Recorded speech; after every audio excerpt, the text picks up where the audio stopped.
J'ai voulu donc introduire ce débat par une petite présentation.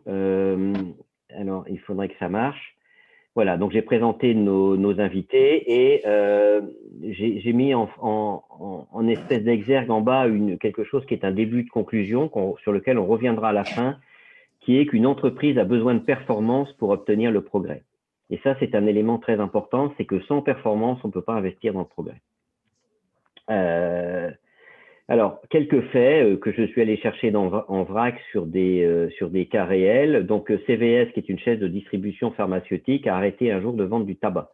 Parce qu'aux États-Unis, le tabac se vend dans les pharmacies. Il y a un jour un groupe qui s'est dit, est-ce bien éthique et normal de vendre quelque chose qui tue les gens dans une boutique qui est censée vendre ce qui les soigne? C'est pas une décision à la légère comme aller recycler ses canettes à la cafétéria, d'accord? L'arrêt du tabac, c'est 3 milliards de chiffre d'affaires en moins, c'est 350 millions d'EBITDA, de BE, de résultats d'exploitation en moins instantanément. Donc, ce n'est pas une décision que vous prenez sans qu'elle vous coûte à un moment quelque chose, d'accord? L'important, c'est de se dire dans quelle mesure ce coût est un investissement. François Pinault, en fait, ce n'est pas François Pinault, c'est le fils, donc c'est François-Henri Pinault, je me suis trompé, veuillez m'en excuser, octroie il y a 2 ans ou 3 ans un congé maternité minimum partout dans le monde. C'est-à-dire qu'il a dit, voilà, il y a des pays où il y a des congés maternité, il n'y en a pas. Et moi, quel que soit le pays où j'ai des employés femmes, je leur donnerai un congé maternité payé par l'entreprise s'il n'est pas pris en charge par un système de sécurité sociale ou équivalent de minimum 4 ou 6 semaines, je ne sais plus. Donc vous dites, c'est évidemment une décision qui a un coût puisque vous allez prendre des personnes que vous allez payer quelque part à racheter chez elles. Et c'est évidemment une décision avec un certain caractère éthique. Là, on est dans l'exemple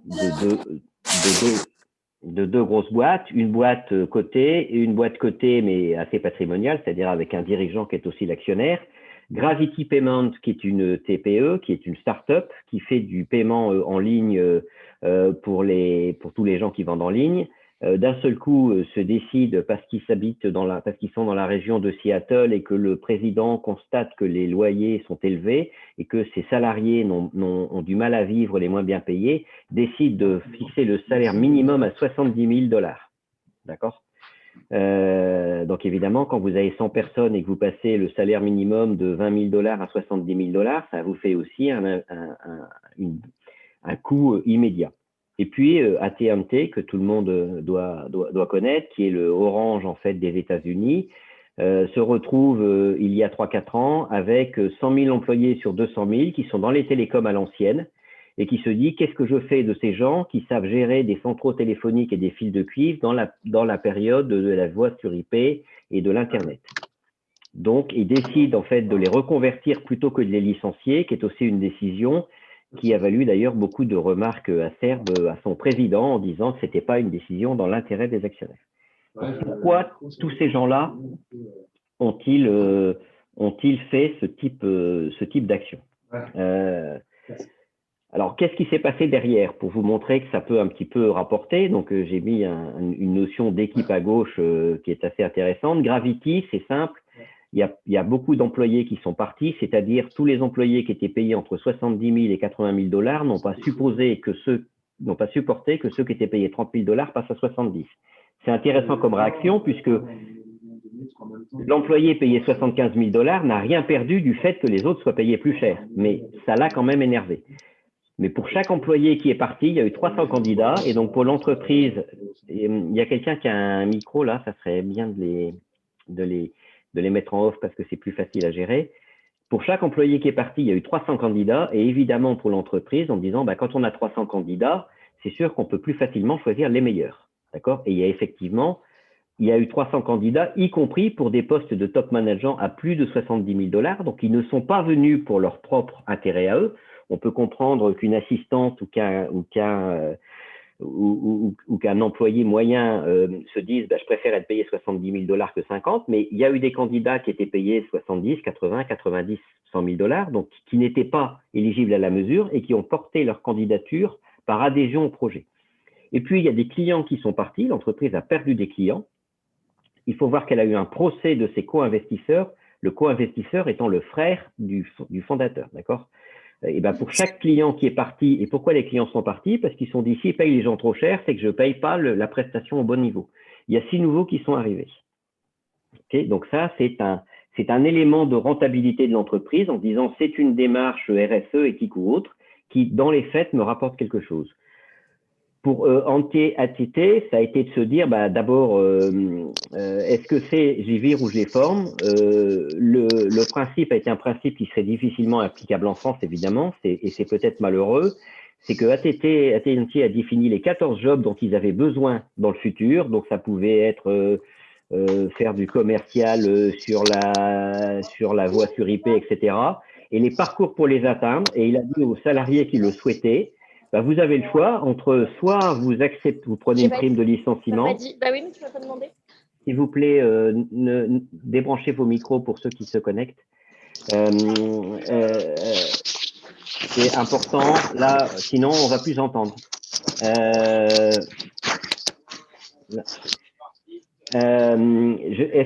Et se dit, voilà, j'ai un parcours pour les atteindre. Le coût ça a coûté $1 milliard, donc même pour une grosse boîte. Et par contre, c'était de se dire, les formations sont gratuites pour les salariés qui veulent le faire. À la fin, ils doivent passer un diplôme. S'ils passent un diplôme, ils ont un nouveau poste, mais le diplôme, ils le passent sur leur temps libre pour montrer qu'ils avaient une implication personnelle à la réussite du projet. Et donc, on voit bien que des salariés que vous avez reconvertis, évidemment, à partir du moment où ils font un effort, sont beaucoup plus motivés. Et AT&T s'est aperçu qu'ils étaient finalement beaucoup plus productifs que les gens qu'ils avaient recrutés directement sur ces jobs-là et qu'ils étaient surtout beaucoup plus fidèles puisqu'ils n'avaient pas finalement de tentation ou d'envie d'aller voir ailleurs. Ils étaient reconnaissants à l'entreprise parce qu'ils avaient eux-mêmes des amis qui avaient été subi des traitements beaucoup moins agréables dans des entreprises autres. Alors, est-ce nouveau? En fait, ce n'est pas une démarche nouvelle. Si vous remontez historiquement, il y a toujours eu des patrons, entre guillemets, qui ont eu une démarche, je dirais, sociale ou de prise en compte des desiderata des salariés d'une manière ou d'une autre. C'est quelque chose dont je me suis aperçu récemment, puisque il y a 2 ans, je suis allé en voyage en Allemagne et je suis passé dans une ville qui s'appelle Augsbourg, dans lequel il y a un Fuggerei qui fait les premiers logements sociaux au monde, créés en 1521. D'accord 1521, pour que vous ayez une idée, c'est quand même c'est 30 ans après la découverte de l'Amérique, d'accord? Donc c'était l'époque de l'Occident tout-puissant qui était à la conquête du monde. C'était une famille d'ailleurs qui avait fait sa fortune sur le commerce international déjà et qui a dit moi je construis des logements avec des loyers modérés et qu'il y avait des conditions, et donc les conditions quand même pour avoir accès à ces logements, c'était par exemple d'être catholique et d'aller à la messe, conditions qui sont toujours valables aujourd'hui d'ailleurs. Les loyers n'ont pas changé depuis 1521, donc aujourd'hui, ceux qui sont dans ces logements, qui sont effectivement assez courus, payent un loyer de 0,88 € par mois. D'accord.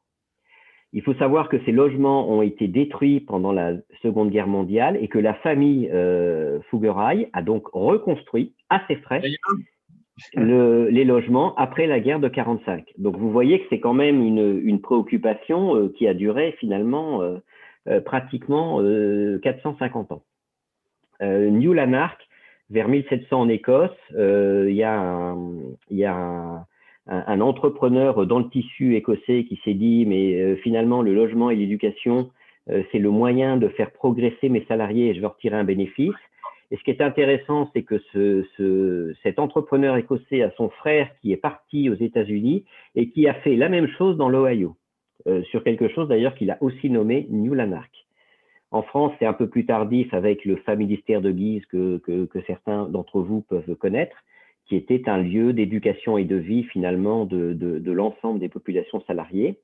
Et si on ne prend un peu plus loin, donc pas occidental, en Asie, Sejong le Grand, qui était l'empereur de Corée en 1443, donc il a créé un alphabet parce qu'il s'est dit que le moyen de faire progresser le peuple, c'était le moyen il fallait qu'il apprenne à lire et à écrire.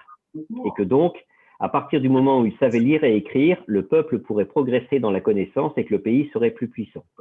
Fuggerei, Augsbourg. Oui. C'est ça? Oui.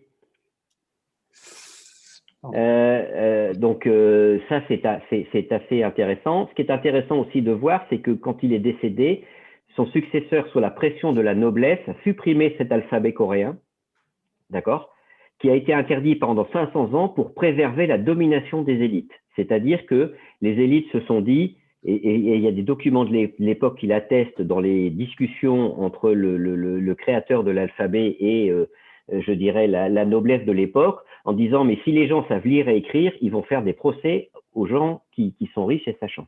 Donc, si vous voulez, et cet alphabet a survécu. Pourquoi? Parce qu'en fait, il a continué à être utilisé malgré son interdiction par les classes populaires et il est revenu en œuvre après la guerre, donc assez récemment, en 1950, où il est revenu en œuvre et assez curieusement, il est revenu en œuvre dans les deux Corées, la Corée du Nord et la Corée du Sud.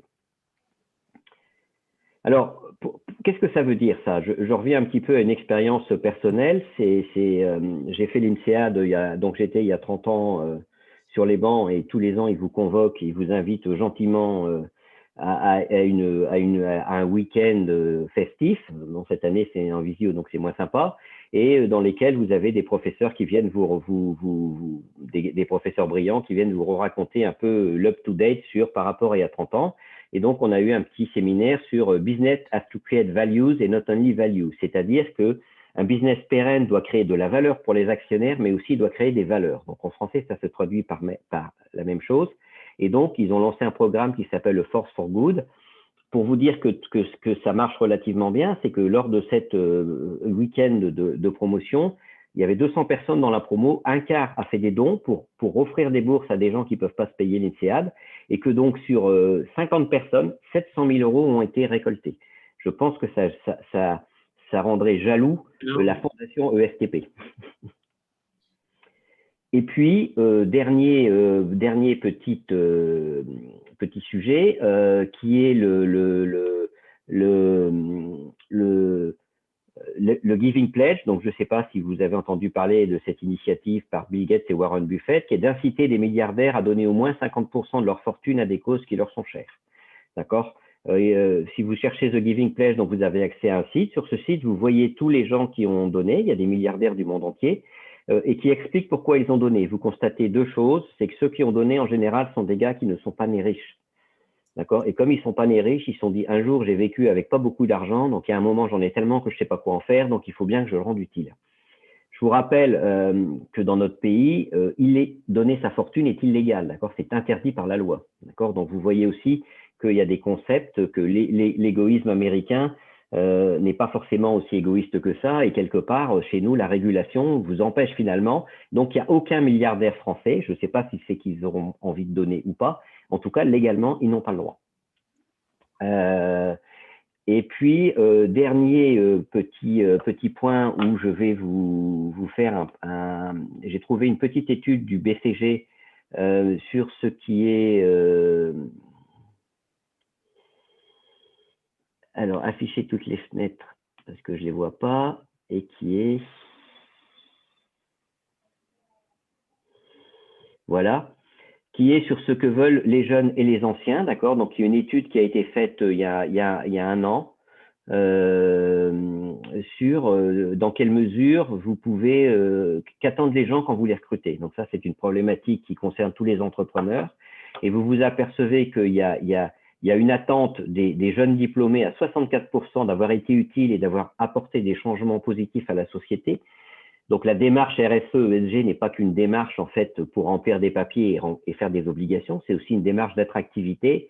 Et vous voyez que sur les alumni, donc les alumni sont déjà les gens qui travaillent, d'accord, sont les gens donc, qui se sont coltinés à la vraie vie et qui sont peut-être un peu moins idéalistes. Vous voyez que vous êtes aussi à 60%. Donc, c'est pratiquement et que est-ce que ça vous intéresse d'avoir un poste de responsabilité dans un grand groupe? Vous voyez que c'est 3 fois moins, d'accord?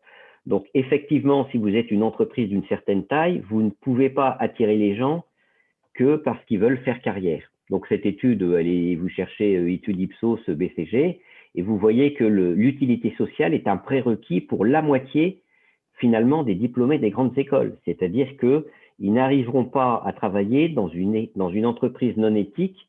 Ça veut dire pas uniquement qu'il communique pas, mais qu'il ne fait pas, d'accord? Vous vous rappelez peut-être qu'il y a 3-4 ans, la BNP étaient passés de manière négative à la télé, puisqu'ils avaient lancé une démarche pour la promotion de l'emploi des femmes dans le monde, et que à ce moment-là, une personne bien intentionnée avait quand même rappelé que sur 30 personnes au comité de direction de la BNP, il n'y avait qu'une seule femme. D'accord. Donc la génération montante, hein, donc les post 2000, hein, pas les gens comme moi, Marc ou etc., trouvent que c'est un prérequis, voire un supplément pas fondamental mais qui est important. Donc vous voyez que si vous ignorez cette dimension, vous quelque part vous perdez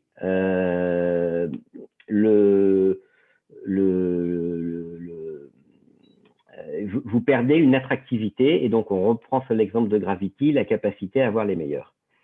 Et donc il y a un élément un petit peu important qui se retrouve là-dedans, c'est que la confiance est nécessaire à la survie du capitalisme, et qu'aujourd'hui, ça fait quelques années qu'on assiste à une espèce de crise de confiance du capitalisme par des comportements peut-être pas très éthiques, mais pas que ça. D'accord, et qui vient en fait de l'utilisation du pouvoir et non du pouvoir lui-même. Évidemment, il n'y a pas grand monde qui a à redire à ce que fait François-Henri Pinault. D'accord. Maintenant, quand on se dit pourquoi François-Henri Pinault a-t-il fait ça, il s'est dit aussi, moi je vends des objets et finalement une majorité de femmes, donc bien traiter les femmes est quelque part une campagne de pub qui vaut toutes les campagnes de pub en allant enrichir des mannequins qui sont déjà riches. Donc, pourquoi c'est important de penser valeur et pas valeur au sens financière? Vous avez peut-être entendu parler de Whole qui était un distributeur de produits bio aux États-Unis, qui a été racheté par Amazon. Pourquoi? Parce que le fondateur, il pensait uniquement à ses valeurs et pas à créer de la valeur. À partir du moment où il n'a pas créé de valeur, il n'a plus trouvé d'argent. À partir du moment où il n'a pas trouvé d'argent, il était vulnérable. Donc, le développement d'une démarche créatrice de valeur passe par le fait de créer des valeurs, mais réciproquement. Si vous vous intéressez uniquement à des valeurs en disant finalement faire des profits ne m'intéresse pas, quelque part vous vous mettez vous-même dans un cul-de-sac. Ce qui est intéressant, c'est que j'ai assisté à une conférence où il y avait un jeune de la famille Mullier, donc de 40 ans, à qui on demandait pourquoi Amazon avait racheté Whole Foods. Et il a répondu, Whole Foods s'est vendu pendant que ça valait encore quelque chose. D'accord. Vous avez la même chose avec Apple. Dans les GAFA, il y a le A de Apple, mais Apple a dit je ne vendrai pas les données de mes clients. D'accord, je ne ferai pas de l'argent sur les données de mes clients, je fais de l'argent que sur mes produits. Mais évidemment, Apple n'a pas renoncé à créer de la valeur. Alors, pourquoi tout ça a marché? Pour une raison simple, qui a décidé? Un dirigeant visionnaire qui pense le monde tel qu'il devrait être et non tel qu'il est. C'est-à-dire, en gros, une anticipation de ce que sera le standard dans le futur. C'est de se dire, c'est pas comme ça aujourd'hui, mais ça devrait être comme ça demain. Donc, à partir du moment où ça devrait être comme ça demain, moi, je décide de l'anticiper à aujourd'hui. Ça marche depuis le HLM jusqu'à l'extension du congé maternité. Et pourquoi ça a fonctionné? Parce que c'était pas un choix entre performance et progrès. Et je pense que nos deux invités vont pouvoir en témoigner. Et parce que c'était la vision du boss, du patron, et pas d'un comité RSE avec un chief RSE officer qui doit finalement se battre contre tout le monde. À partir du moment où la parole n'est pas portée par le dirigeant, elle n'a pas de portée. Et ça revient à la question, une entreprise peut-elle avoir un comportement moral? Moi, je pense que oui, et je pense que ça nécessite que quelqu'un ait une vision. Et évidemment, elle s'articule autour de 3 axes de réflexion des dirigeants où nos deux amis vont pouvoir... il faut dire, cela devrait être ainsi. C'est la première étape, c'est la flèche du haut. On peut le faire et je veux le faire. Il faut avoir courage de faire quelque chose que les gens ne considèrent pas obligatoire et pas forcément rentable à court terme. Mais a priori, tous ceux qui l'ont fait l'ont trouvé rentable. Donc voilà, je vous remercie de cette petite, d'avoir écouté cette petite introduction. Gilles, vous voulez que je passe votre présentation? C'est ça, c'est peut-être plus simple? Gilles, vous m'entendez? Oui, merci, oui. Donc je mets en route votre petite présentation. Voilà. Donc là, vous avez... Bonjour à tous. Merci Luc de m'avoir invité. Donc j'ai 67 ans, je suis entrepreneur depuis 35 ans. J'ai fait une école de commerce Et j'ai commencé dans l'agroalimentaire. Ensuite, j'ai commencé donc à entreprendre au Canada en 1985. J'ai racheté une agence de publicité avec un partenaire québécois qu'on a bien développé, qu'on a revendu quelques années plus tard. Je suis rentré en France et je suis retourné dans l'agroalimentaire, à nouveau dans l'industrie laitière parce que j'aimais bien. Je faisais des crèmes glacées.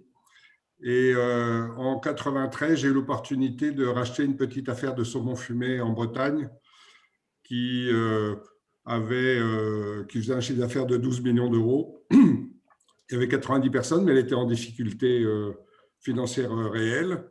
Et je l'ai revendue en 2014. Il y avait 950 employés et 155 millions d'euros de chiffre d'affaires. Et on était devenu l'un des acteurs majeurs en Europe, avec, comme vous pouvez le voir, un bureau d'achat en Norvège, une usine en France, une usine en Pologne, une usine en Écosse, et des centres logistiques qui permettaient de distribuer dans toute l'Europe. C'est ce qui nous a permis donc de grandir. Là, on peut passer, Luc. Alors, OK. Ouais. Oh, pardon. Merci. Je suis allé... Non, c'était la deux. Ouais, voilà. La croissance s'est faite essentiellement en croissance externe. J'ai racheté une petite entreprise dès 1999 en Bretagne, puis j'ai racheté le numéro 1 en France en 2001, et puis une usine en Pologne en 2008 et une usine en Écosse en 2012. C'est ce qui a expliqué notre croissance, aussi bien interne que par croissance externe. La stratégie, Luc, c'était de mettre en place, si on peut mettre là, voilà. Oui, c'est là. Il y a eu plusieurs phases de développement de l'entreprise. Moi, j'ai décidé, quand j'ai repris cette boîte-là, comme j'avais fait du marketing toute ma vie, j'ai compris que ce n'était pas avec une boîte au bord du dépôt de bilan que je pouvais avoir l'ambition de relancer une marque. Donc, j'ai décidé de devenir un vrai sous-traitant, un marque distributeur, c'est-à-dire que je fabriquais pour le compte de la grande distribution en France. Et pour le pilier de la relation avec la grande distribution sur des produits aussi sensibles que le saumon fumé, puisque ce sont des produits frais à base de poisson, c'est naturellement la confiance, la transparence et la flexibilité. Donc, la première partie, les 6 premières années, j'ai essentiellement travaillé quasiment exclusivement là-dessus pour apporter des solutions produits qui soient des produits très bons, organoleptiquement parlant, qui soient bactériologiquement et toxicologiquement parlant, sains. Ça, c'était vraiment le point zéro de la confiance que je pouvais commencer à créer avec mes clients. Quand vous appelez Carrefour et que le soir, au TF1 20h, on annonce que vous avez empoisonné avec votre saumon fumé à marque Carrefour 62 consommateurs, je ne vous explique pas comment ça se passe à la bourse dans le courant de la nuit. Et un petit sous-traitant de Bretagne fait perdre plusieurs dizaines de milliards dans la nuit aux actionnaires de Carrefour. Donc, bien évidemment, l'acheteur, il est au taquet en ce qui concerne la qualité et bien évidemment la rigueur. Donc, pour ce faire, on a investi dans les systèmes qualité. Je vais y venir beaucoup plus précisément par la suite. Ça a été le pilier, le fondement de ma démarche. On va mettre en place un système qualité qui permet de montrer et de prouver aux distributeurs qu'on fait les choses comme il faut. On décide de faire ce qu'on fait, on le fait et on dit ce qu'on fait. Deuxième étape, ça a été 2001 à 2004. Une fois qu'on avait apporté des solutions produits, j'ai décidé d'apporter des solutions dans le domaine du service. Comme on était dans les produits frais, on a mis en place le juste à temps. Un saumon qui était abattu dans la ferme en Norvège le lundi était livré le mercredi en Bretagne, processé le jeudi, vendredi, livré le samedi dans les magasins ou le lundi d'après. Donc, c'était vraiment du flux tendu absolu. Il ne fallait pas se tromper, il fallait pouvoir tracer intégralement le saumon. Sur l'emballage, on marquait la date de pêche, la date de fumage. On avait mis en place un système d'information. Ça a été la deuxième nature d'investissement qu'on a fait. C'était des systèmes d'information qui permettaient de récolter toute l'information en temps réel jusqu'au moment où on mettait la tranche, on l'emballait dans la plaque. Ensuite, une fois qu'on a réussi à passer cette étape-là, l'entreprise était devenue mature pour pouvoir commercialiser des solutions, ce que j'ai appelé des solutions durables et certifiées. C'est-à-dire que j'ai développé mes propres référentiels en interne, que j'ai fait valider par des organismes certificateurs, qui prenaient en considération toutes les préoccupations économiques, mais aussi environnementales et sociales, pour faire de nos produits des produits qui correspondent aux attentes du consommateur selon tous ces aspects et certifiés par un organisme. Et je vendais donc, on le verra aussi, non plus du saumon fumé, mais un saumon fumé label rouge que j'avais revisité, ou un saumon ou un poisson sauvage pêche responsable certifié EcoCert que j'avais aussi fait valider. Voilà donc comment on s'est développé, et je vais aller un peu plus dans le détail, si tu veux bien, Luc, avec la slide suivante. Alors, oui, si j'y arrive. Voilà. Voilà. Donc, on parlait de la solution produit. Je rappelle qu'on est en 94, donc il y a 25 ans. Le temps passe vite. L'entreprise a commencé sa première démarche ISO 9002 à cette époque-là. Et très rapidement, je me suis rendu compte que la qualification du produit était importante, mais pas suffisamment ou pas nécessaire. Si on voulait avoir un cran d'avance, si on voulait surfer sur les vagues, il fallait tout de suite embrayer sur l'aspect environnemental, puisque nous, notre métier, la mer essentiellement, c'est un métier où l'environnement est très, très important. Et donc, j'ai entamé une démarche environnementale. On a été certifié rapidement en 96 ISO 14001, c'est-à-dire qu'on avait intégré dans tous nos process la réflexion environnementale. Je vous l'expliquerai ensuite. Et là aussi, vous savez, la courbe, la spirale de la qualité, elle s'auto-alimente. C'est-à-dire que quand vous avez du succès avec votre système qualité-produit, vous vous dites, bah, tiens, si je mets un système environnemental en place, ça devrait fonctionner. Vous apercevez qu'il fonctionne, vous dites, bah, je vais aller un cran plus loin, je vais faire un système social qui lui aussi va être certifié et qui va me permettre de couvrir ce que je ne savais pas à l'époque, être les 3 piliers du développement durable. Parce qu'en 2000, personne ne parlait de développement durable. Vous avez tous l'impression peut-être que c'est un mot qu'on utilise depuis de très nombreuses années. Mais moi, j'avais un directeur du développement durable qui avait ce titre en 2003. Quand il présentait sa carte de visite, tout le monde lui demandait ce que ça voulait dire. Et donc, on a été certifié avant 2000, à la fois sur l'économique, l'environnemental et le social. Et on a obtenu en 2014 la consécration, qui est la certification ISO 26000, la responsabilité sociétale de l'entreprise, qui regroupe tous les pans qu'on peut imaginer aujourd'hui parmi les préoccupations des consommateurs et des clients. Voilà, merci Luc. On a fait aussi ensuite, je le disais tout à l'heure, des certifications produits. Donc, j'ai voulu que mes produits, que non seulement les systèmes de production soient certifiés, c'est un petit peu plus, voilà, non, voilà. Non seulement les systèmes de production soient certifiés, mais aussi les produits soient certifiés. Je prends un seul exemple. J'ai développé un référentiel pêche responsable avec le bureau Veritas, c'est-à-dire que j'ai décidé de commercialiser mes produits, une gamme de poissons sauvages, à partir d'un certain nombre de contraintes que je me suis imposées, mais qui me semblaient être naturelles pour les clients et les consommateurs. C'est-à-dire qu'en ce qui concerne les saisons de pêche, on s'est interdit d'utiliser des poissons qui avaient été pêchés pendant la saison de reproduction. On s'est interdit aussi, en ce qui concerne les méthodes de pêche, des utilisations comme des chaluts qui sont configurés d'une certaine façon. Donc, on avait défini nous-mêmes les configurations de chaluts qu'on acceptait. On a décidé aussi que l'origine des poissons devait être testée en fonction de la qualité de l'eau dans laquelle ils étaient élevés. Par exemple, on a supprimé tous les poissons qui venaient de la mer Baltique, qui à l'époque était la poubelle de Saint-Pétersbourg. Ensuite, on a aussi décidé que un certain nombre d'espèces de poissons ne pouvaient pas être commercialisées parce que naturellement, elles emmagasinaient les métaux lourds comme l'espadon, le marlin. Donc, on a éliminé toutes ces gammes-là. C'était des produits qu'on vendait avant, on a tout supprimé et on a conservé que des produits qui méritaient, selon nous, le logo et l'appellation pêche responsable qui était validée et vérifiée par Veritas. Gilles, j'ai deux questions. Oula, excusez-moi de vous interrompre, mais oui. J'ai un commentaire et 2 petites questions. Le premier commentaire, c'est de dire quand vous êtes finalement en avance, il n'y a pas de référentiel, donc c'est à vous de le faire.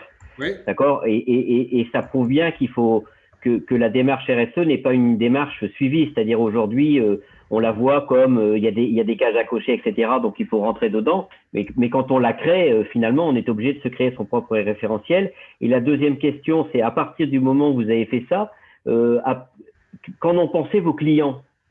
Alors, il y avait deux types de référentiels. Le label rouge, par exemple, c'est un référentiel qui était partagé dans la profession, mais que j'ai fait revisiter. Je prendrai un seul exemple. C'était un référentiel dans lequel le tranchage à la main était obligatoire, parce qu'on disait que le tranchage à la main était de meilleure qualité. Ce qui, organoleptiquement parlant, et après avoir fait bien des tests consommateurs, ne se vérifie pas. La seule raison, c'est qu'il y avait beaucoup d'artisans qui étaient adhérents au syndicat et qui, eux, n'avaient pas sauté le pas de la mécanisation. Donc, ces adhérents, eux, faisaient la promotion du tranchage à la main, qui est, selon moi, une allégation fallacieuse vis-à-vis du consommateur. Et donc, j'ai fait interdire le tranchage à la main, sauf à ce que l'entreprise se soit engagée dans une démarche de prévention des troubles musculo-squelettiques, enfin des accidents du travail dans son entreprise, et qu'elle puisse démontrer ces 3 dernières années une amélioration substantielle de son taux d'accident du travail. Voilà le genre de contribution que je peux avoir sur l'ensemble de et en ce qui concerne mes propres référentiels, j'ai tenté de les partager par la suite. Par exemple, le saumon supérieur que j'ai développé en interne et qui ensuite a été partagé par 3 de mes concurrents qui ont eux-mêmes lancé un saumon supérieur avec le référentiel que j'avais développé. Donc, on est devenus concurrents sur le même créneau, mais c'est un créneau qu'on a créé, qui n'existait pas. Donc, on en a tous profité, en fait.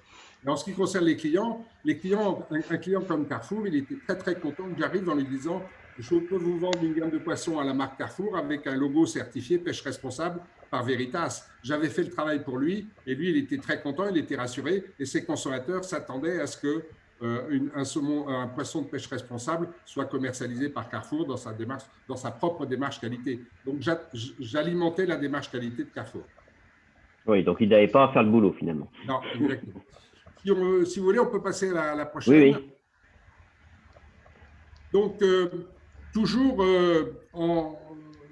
embarqué, je dirais, dans ma démarche qualité qui commence à s'appeler qualité totale. C'est ce qu'on disait à l'époque, c'est un grand mot, hein, c'est présomptueux parce que la qualité totale, on sait que ça n'existe pas. Par contre, on tend vers la qualité grâce à une spirale de progrès. Luc l'évoquait tout à l'heure, le progrès, c'est vraiment l'élément essentiel et on va voir, moi, en ce qui me concerne, comment j'ai considéré le progrès, comment je l'ai mis au cœur de l'entreprise. Et on a fait, dès 2005, on était les premiers à faire ça dans notre domaine, le premier bilan carbone de la filière. Et c'est ce qui apparaît, les petites photos que vous voyez au milieu. Il faut savoir qu'à l'époque, on a constaté que pour fabriquer 1 kilo de saumon fumé, on rejetait 40 tonnes de carbone. 40 tonnes par kilo, 40 kilos de carbone par kilo de produit fini. Nous, on fabriquait pas loin de 5000 tonnes de saumon fumé. Donc, inutile de vous dire que ma préoccupation était importante. Le jour où il y aurait eu une taxation sur le carbone pour les entreprises, parce qu'on en parlait à l'époque, on était en première ligne. Et parmi la chaîne de carbone qui était générée, on s'est aperçu, quand on a fait notre bilan carbone, que près de 60% du rejet carbone venait de l'amont, c'est-à-dire de la pêche minotière qui pêchait les petits poissons pour faire des aliments, pour élever les saumons des cages en Norvège et pour ensuite les transporter jusqu'à nos usines en Europe. Donc, on s'est dit, il faut absolument travailler sur cette partie-là qui est essentielle pour limiter les rejets de carbone, alors que l'usine ne représentait que 23% de l'ensemble de la filière. Un des exemples, là, je vous ai mis beaucoup de projets parce qu'en fait, on s'est fixé, on a fait un diagnostic de développement durable, on s'est fixé des projets prioritaires en fonction des recommandations de Grenelle à l'époque, et parmi l'exemple que je viens de citer sur la filière amont, on s'est dit, mais puisque la filière amont est fortement génératrice de carbone, pourquoi est-ce qu'on ne créerait pas notre propre élevage en Bretagne, mais un peu, je dirais, radin malin, c'est-à-dire on va le faire dans un port breton, c'est-à-dire au Guilvinec. On a eu là-dessus pour ça, sachant qu'au Guilvinec, il y a beaucoup de marailleurs. Les poissons arrivent frais tous les jours. Les marailleurs les transforment en font des filets. Il y a des déchets de filetage. Les déchets de filetage, ce sont des coproduits qui n'étaient pas valorisés. On s'est dit, plutôt que d'aller pêcher avec des bateaux de pêche, des petits maquereaux pour les transformer en aliments pour le saumon, on va juste récupérer les déchets de filetage du Guilvinec. Donc, ça va être des poissons bretons transformés en Bretagne qui vont servir d'aliment à nos saumons qui sont élevés au vinaigre, avec donc un rejet carbone qui est très sensiblement inférieur à ce qu'on faisait jusque-là, et qui en plus crée des emplois au vinaigre et présente l'intérêt au niveau marketing de dire c'est du saumon de France. Donc vous voyez, dans une démarche globale, on arrive à trouver des solutions qui surfent sur les tendances. Ça, c'est un des exemples. J'en ai d'autres et je pense qu'il est bon d'aller dans le détail à partir de maintenant. Je vous ai donné l'ensemble de la démarche. Je veux pas, parce que ça pourrait prendre des heures pour vous la détailler, mais je voudrais simplement aller maintenant sur certains points qui ont été des piliers. Si on parle de l'environnement, en environnement, je vais vous donner un exemple. Nous, on consomme 40 litres d'eau par kilo de produits finis. On lave toujours, on nettoie le sol, on rince, on nettoie les machines, enfin bref, c'est une énorme consommation d'eau. Alors bien sûr, on a mis en place une chasse au gaspillage, on a motivé les gens là-dessus, on est descendu à 25 litres, mais ceci dit, on rejetait toujours quand même 25 litres par kilo de produits finis. Et ça, ces rejets-là, ils allaient directement à la station de traitement de la ville de Quimper, l'usine est à Quimper, et la station de traitement de la ville nous a dit il faudrait que vous fassiez un effort parce que vous êtes chargé en graisse et nous, ça nous gêne un peu dans notre traitement. Et en plus, ils nous aient payé des surtaxes qui étaient très importantes, ce que je comprends, pour faire fonctionner leur station de traitement. Moi, d'un autre côté, une station de traitement des eaux pour mon usine, ça coûtait 3 millions d'euros. Je ne voyais pas très bien comment j'allais amortir ça. Et donc, il a fallu qu'on me pousse vraiment à réfléchir en me disant bon, comment est-ce qu'on fait pour rentabiliser une station de traitement des eaux? La solution qu'on a choisie, c'est qu'on a compris qu'on allait nous-mêmes récolter, au lieu de le faire par la station de la ville, on allait nous-mêmes les récolter. C'est les graisses qui étaient en flottaison dans les eaux. On a récupéré en fait toutes les boues de traitement de la station. Avec les bouts de traitement, on a décidé, après avoir fait des essais, en les mélangeant avec des déchets verts et en les mélangeant, parce qu'il y a beaucoup de fermes d'élevage dans la région à Quimper, avec des déchets d'élevage, du lisier et des éléments organiques de cette nature-là. On mélange tout ça dans ce qu'on appelle un digesteur, qui était nouveau à l'époque. C'est une espèce de très grosse citerne à double enveloppe dans laquelle circule de l'eau chaude et qui maintient le digesteur à 25 ou 30 degrés, je ne sais plus exactement. Grosso modo, c'est le même principe que celui d'une panse de vache. Ça rumine et ça fermente et ça fait du gaz. Du gaz, c'est du méthane. Une fois qu'on a du méthane, eh ben, on le capte en haut de la cuve, on le met dans un moteur qui fait de l'électricité.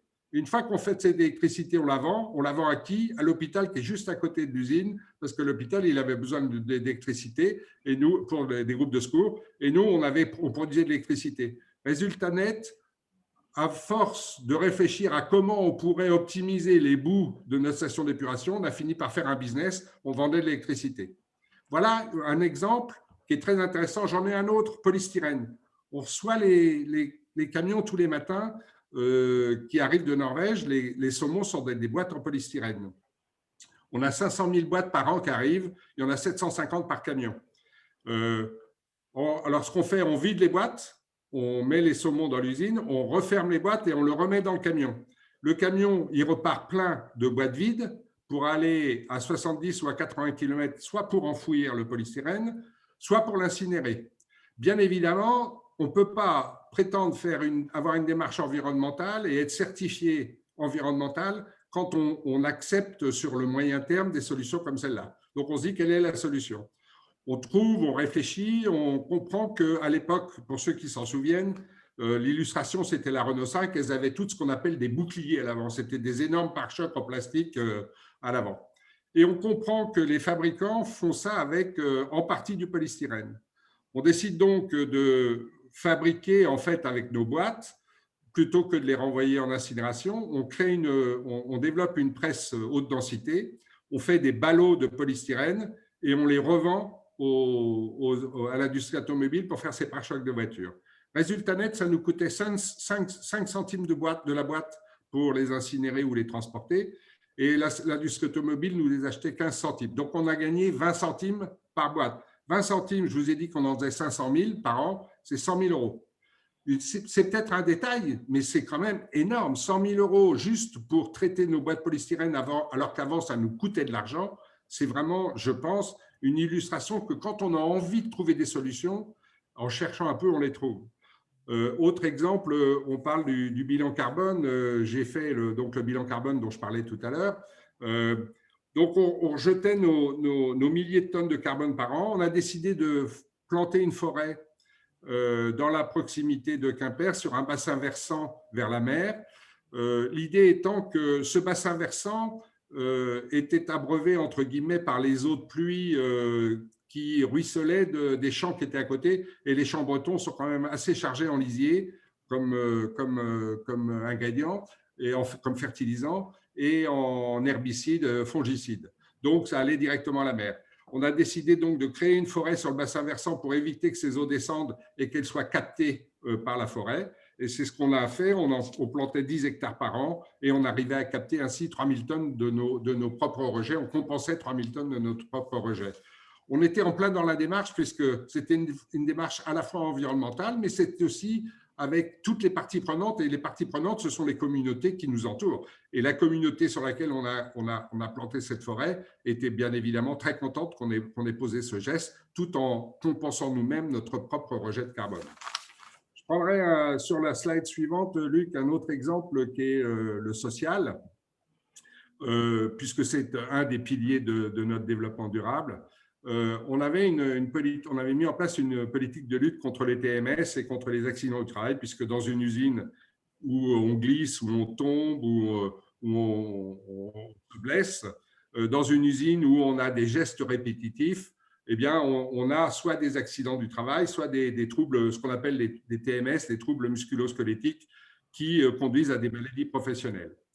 Eh bien, en 3 ans, on a mis en place beaucoup de formations, de réorganisation des postes de travail, beaucoup de prévention, donc des investissements pour le confort du personnel au poste de travail. On a diminué en 3 ans de 30% les accidents du travail et on a divisé par 5 les maladies professionnelles.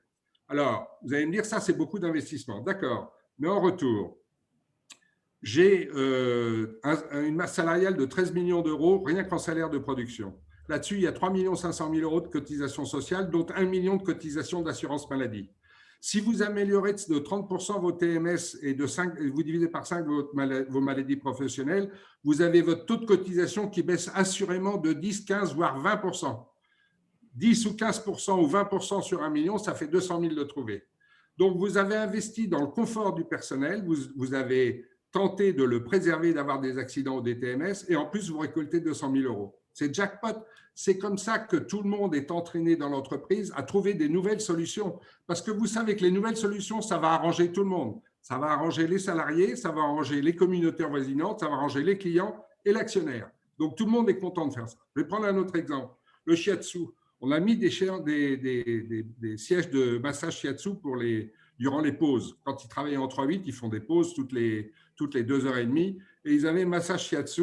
Ils avaient aussi des groupes de diététique avec un diététicien qui, lui, réunissait par groupe de 10 personnes et on faisait des concours. Parce que quand vous travaillez en horaire décalé, vous avez l'organisme qui se dérègle et qui tente à créer du surpoids.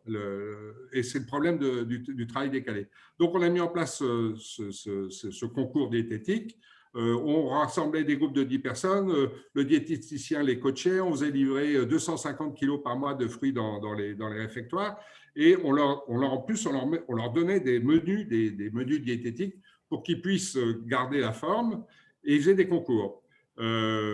Résultat net, vous allez me dire, alors je ne vous cite pas tout ce qu'on a fait parce qu'il y a eu beaucoup de choses. On a fait par exemple une crèche inter-entreprise. Quand vous travaillez en 3-8, ce n'est pas facile de trouver une crèche. Sauf si votre employeur il crée une crèche à côté de chez vous. Nous, elle est ouverte de 5h30 à 22h30. C'est quand même assez rare pour une crèche. Et on le faisait à des tarifs qui étaient tout à fait compétitifs. Donc ça, c'est des vrais investissements. Le résultat, c'est quoi? En 20 ans, 0 grève, 4 débrayages. En 20 ans. Je ne sais pas combien ça m'a coûté d'investir dans le shiatsu et dans la diététique, mais je sais que ça m'a beaucoup rapporté en paix sociale. Ça, c'est certain. Alors, si vous voulez, on peut continuer sur le développement local. Autre exemple, nous, on travaille beaucoup, c'est très saisonnier notre métier. On fait du saumon fumé essentiellement de septembre à décembre. L'usine passait de 300 personnes à 900 personnes, on triplait. Donc, on complétait par des saisonniers et des intérimaires. mais bien sûr, la productivité et la qualité baissaient. Donc, ce que l'on tentait de faire, c'est d'avoir au maximum de gens, des personnes qui étaient compétents et experts. Donc, on s'est dit, il doit y avoir, et moi j'avais été, je vous l'ai dit, 2 fois dans l'industrie laitière, et j'avais un voisin qui faisait des crèmes glacées. Donc, j'ai été le voir en lui disant, on pourrait peut-être faire quelque chose. Toi, tu travailles au printemps, moi, je travaille à l'automne. Donc, on a créé un groupement local d'employeurs, c'est-à-dire qu'on s'est réunis à 3, et on a dit, tous les gens qui sont intérimaires ou qui sont saisonniers et qui n'ont pas forcément beaucoup de visibilité à l'année sur leur job, on va leur proposer un CDI dans ce groupement, à condition qu'ils acceptent de se partager entre les 3 usines à tour de rôle. C'est ce qu'on a fait, et il y a eu quand même 150 candidats, enfin beaucoup plus de candidats, mais il y a eu 150 CDI, donc des embauches fermes, hein, 150 personnes qui circulaient et qui circulent toujours d'ailleurs, entre les 3 usines selon les saisonnalités. Et en plus, ces gens-là, quand on les interrogeait, ils étaient plus contents que les autres parce qu'il y avait du changement, il y avait des différents systèmes de management, ils étaient exposés à une diversité qui les satisfaisait. Voilà donc pour le développement local, si on parle du développement local. On peut parler aussi rapidement des emballages, qui est la slide suivante, mais je ne vais pas beaucoup m'appesantir sur les emballages parce que c'est évident que quand on fait de l'éco-conception et que c'est devenu un ADN dans l'entreprise, on ne met pas plus de carton qu'il n'en faut, on en met plutôt moins, ça pèse moins lourd, ça coûte moins cher, ça se transporte mieux. Enfin bref, il y a tous les avantages, mais c'est une contrainte, ce n'est pas une contrainte, c'est une exigence que l'on a avec nous-mêmes et on ne laisse pas le marketing prendre le pied sur ce genre de… Parce que le marketing, il pourrait faire vous le savez, vous le savez tous les jours, ils vous font des emballages qui sont 3 fois plus grands que les produits qui sont à l'intérieur. Ben, si vous vous fixez ça comme contrainte, vous faites des économies et ça ne veut pas dire que vous vendez moins parce que ce que vous mettez à l'intérieur, c'est lui-même certifié, c'est reconnu, c'est responsable et ça se vend beaucoup mieux. Donc, je voudrais juste conclure en disant que l'esprit de l'entreprise, Luc, c'est la dernière slide. Non, voilà. La dernière. Non, là, on descend. Il y en a une autre. Voilà. Donc ça, excusez-moi, elle est en anglais parce que je l'ai récupérée tout à l'heure, je n'avais pas la version française. C'est ce qu'on appelle l'esprit Mère Alliance. Mère Alliance, c'est le nom de la société, donc j'avais reprise. L'esprit Mère Alliance, c'est le E pour l'engagement citoyen. C'est l'engagement qui… Donc, c'est-à-dire que ces valeurs-là, alors ce que j'ai oublié de dire, c'est que ces valeurs-là, ce n'est pas moi qui les ai pondues dans mon bureau. J'ai demandé à ce qu'il y ait des groupes de travail de tous les corps d'État, entre guillemets, de l'usine, pour venir nous faire part de leurs ressentis et de la façon dont on pourrait synthétiser ce qu'ils ressentent de l'entreprise pour le mettre dans un condensé qui serait en fait notre statement. Et donc ça a été partagé par l'ensemble des salariés de Quimper. Je ne parle pas du groupe en Europe, mais je parle de l'usine de Quimper, là, puisque c'est elle qui était pionnière en la matière. Et donc, ils sont revenus en nous disant, ils m'ont proposé le mot esprit avec l'engagement citoyen. Comment est-ce qu'on prend soin de nos produits, de la santé de la planète, de notre propre santé et de la santé des consommateurs? Comment est-ce qu'on est suffisamment flexible et réactif pour satisfaire nos clients? Comment est-ce qu'on met le progrès au milieu de notre démarche? C'est-à-dire que quand on a tendance, quand on réussit à mettre un concept en place et le faire fonctionner, on a tendance à se dire, ben voilà, on a notre assurance retraite parce que ça fonctionne. Ben c'est le début de la fin. Et si on ne remet pas en cause tous les ans, tous les 2 ans, tous les 3 ans ce qui marche bien, on a de fortes chances que ça marche moins bien l'année d'après. Donc le progrès, c'est vraiment un moteur essentiel, c'est la remise en cause. Le respect, ça ne peut pas… Quand on a des clients et quand on a des salariés et qu'on prône la transparence et l'équité, il est évident que le respect, c'est la base de la relation qu'on a avec tout le monde. L'innovation, bah, ça, c'est une porte ouverte. Et on faisait tout ça sur le marché qui est le marché du traiteur de la mer. Ensuite, on s'est attendu à pas mal de nouveaux produits qui sortaient un peu de notre contexte. On a commencé à faire des plats cuisinés à base de poisson. Enfin bref, on a développé notre affaire. Et voilà, et donc… j'ai fait le tour de la question. En 2014, j'ai décidé d'arrêter pour un certain nombre de raisons personnelles et j'ai revendu ma boîte à un groupe qui a été, je pense, convaincu que l'état d'esprit de l'entreprise était véritablement celui qui existait dans l'entreprise et qui avait besoin lui aussi de s'adjoindre dans ces nouvelles acquisitions des entreprises de cette nature-là pour insuffler dans son propre groupe un esprit qui est un peu différent de celui qu'ils avaient à l'origine. Voilà. Alors, je peux faire deux petits commentaires personnels, puisque Gilles, on se connaît depuis longtemps. Ouais. Quand vous voyez Gilles dans les affaires, hein, puisque nous, on s'occupait d'affaires de financement et autres, vous savez que c'est un vrai patron et c'est pas un écolo bobo rêveur, nonobstant le paysage qu'il a derrière lui. D'accord. Il est là pour que la boîte tourne, qu'elle progresse et qu'elle gagne de l'argent. Donc, c'est un patron actionnaire comme on en voit beaucoup, d'accord. Et c'est pas quelqu'un pour qui l'argent est sale. Donc, ça, je trouvais que c'était très bien illustré. Et ce qui m'a, petite expérience personnelle, c'est que ça allait dans tous les détails. C'est-à-dire que Gilles est assez modeste sur le fait qu'il y avait des responsables des comités, mais c'était lui qui insufflait. Et par exemple, tous les cadeaux de fin d'année rentraient dans la démarche. C'est-à-dire que nous, je me souviens, j'ai reçu une fois dans une petite bouteille comme ça, un petit sapin à planter. Donc j'ai planté le sapin et d'ailleurs tous les ans j'en envoie une photo à Gilles. Aujourd'hui le sapin qui faisait 20 cm est plus grand que moi. Donc y compris c'est une démarche qui était quelque part à vocation universelle dans l'entreprise. C'est pour ça que vous voyez le nombre de projets qu'il y a et que à la fin dès qu'on s'arrête, c'est un peu comme la bicyclette, on recule parce que le monde progresse et que Gilles il s'est jamais arrêté et qu'effectivement ça a été une partie de l'attrait de votre entreprise, c'est d'être finalement toujours en avance sur ces sujets. C'est-à-dire que c'est une démarche où si vous l'adoptez en disant j'ai pas le choix, déjà c'est pas comme ça qu'il faut faire. D'accord. Gilles. C'est sûr, c'est une démarche volontaire. En fait, Luc l'a dit dans sa présentation, le seul crédit que je me donne, c'est d'avoir voulu le faire. Non, même pas. C'est d'avoir cru que c'était possible et que c'était une façon raisonnable de développer une entreprise, parce que cet esprit-là, il n'est insufflé que par le dirigeant. Personne d'autre, comme le disait Luc, ne peut le faire. Ce n'est pas parce que vous embauchez un directeur RSE qui va vous mettre la RSE dans l'entreprise, parce que lui, il va être l'ennemi de tout le monde, parce qu'il va falloir réformer l'entreprise de fond en cap. Et ça, ce n'est pas possible pour un salarié, même s'il a la responsabilité de mettre cette politique-là en place, il n'en a pas la légitimité aux yeux des salariés. Alors, la légitimité de cette démarche-là, elle vient uniquement du dirigeant. Marc, à toi pour la petite présentation de ton entreprise qui cette fois-ci est dans le BTP, pour qu'on puisse rebondir sur des secteurs différents. Tu partages ton écran, c'est ça?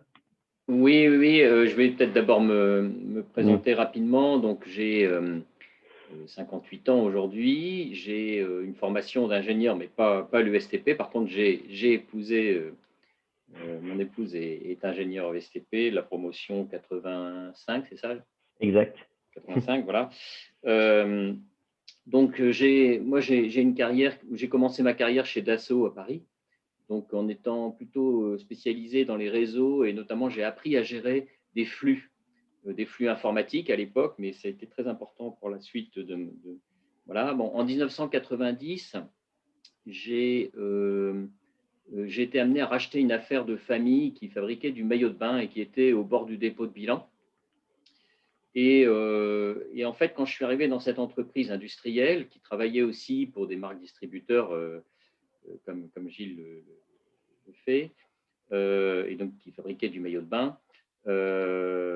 Donc, en fait, cette entreprise, elle était très, très mal organisée. J'ai tout de suite eu une vision des flux industriels un peu catastrophique.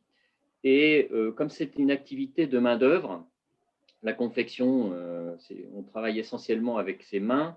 Tout est imprimé par la gestuelle et les machines assistent le geste.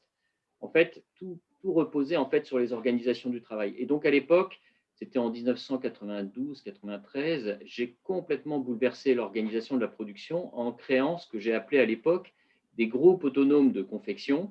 C'est-à-dire, c'était des équipes de 8 opératrices qui fabriquaient donc un maillot de bain de A à Z, c'est-à-dire des pièces coupées jusqu'aux produits conditionnés, mis en carton, prêts à expédier, sans chef dans le groupe. C'est-à-dire que ces équipes de 8 opératrices étaient obligées de se coordonner entre elles sans qu'il y ait de chef dans le groupe. Voilà. Et donc, on était déjà à l'époque sur un modèle qu'on pourrait appeler, dont on entend un peu plus parler aujourd'hui, d'entreprise libérée.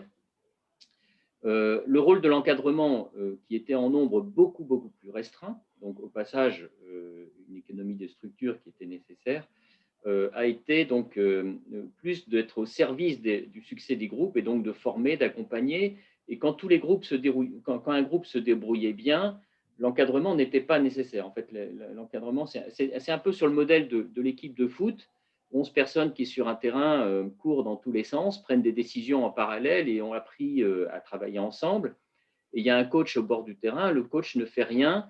Il prend la parole que quand les choses se passent mal. Donc, on avait imaginé ça.